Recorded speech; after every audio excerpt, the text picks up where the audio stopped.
ಮಠಕ್ಕೆ ಹರಕೆ ಹೊತ್ಕೊಂಡ್ಮೇಲೆ ಎಷ್ಟು ಜನಕ್ಕೆ ಮಕ್ಕಳಾಗಿಲ್ಲ? ಅಂಥದ್ರಲ್ಲಿ ಗುರುಗಳನ್ನಾಗ ಆರಿಸಿರೋದು ನಿನ್ನನ್ನ. ಅದು ನಿನ್ ಪುಣ್ಯ. ನಾವು ಆರಾಧಿಸೋ ಮಟ್ಟಕ್ಕೆ ಎದುರುತ್ರ ಕೊಡ್ತೀಯನೋ ನೀನು? ಅಯ್ಯ ನೀನ್ನ ಇರೋ ಒಬ್ಬ ಮಗನಿಗೆ ವಯಸ್ಸಲ್ಲಿ ಮದುವೆ ಮಾಡಿ ಡೈಲಿ ಸೊಸೆ ಜೊತೆ ಜಗಳ ಆಡೋದು ಬಿಟ್ಬಿಟ್ಟು ಮಠಕ್ಕೆ ಕರ್ಕೊಂಡೋಗಿ ಸ್ವಾಮಿ ಮಾಡ್ತಾಳಂತೆ. ಸ್ವಾಮಿ, ನೀನು ಒಂದು ತಾಯಿನಾ?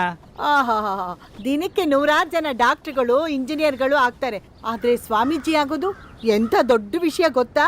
ಅದರಲ್ಲೂ ನಮ್ಮ ಮಠಕ್ಕೆ. ಅದು ನಿನ್ ಪುಣ್ಯ. ನಿನ್ನನ್ನೇ ನೀನ್ ಪಂಡ್ರಿ ಬಾಯ್ ಅನ್ಕೊಂಡ್ಬಿಟ್ಟಿದ್ಯಾ? ಮದುವೆ ಮಾಡ್ಕೊಳಕ್ ತುದಿಗಾಲಲ್ಲಿ ನಿಂತಿರೋನ್ನ ಕರ್ಕೊಂಡೋಗಿ ಬರಿಗಾಲ್ ಸ್ವಾಮಿ ಮಾಡ್ತಾಳಂತೆ. ಅದು ನಿಮ್ಮ ಅಪ್ಪನ ನಿರ್ಧಾರ. ಮಠಕ್ಕೆ ನಿನ್ ಮೇಲೆ ಪೂರ್ಣ ಹಕ್ಕಿದೆ. ಒಂದ್ ತಾಯಿ ಆಸೆನ ನೆರವೇರ್ಸಕ್ಕಾಗದೇ ಇರೋನು ನೀನೆಂತ ಮಗನೋ?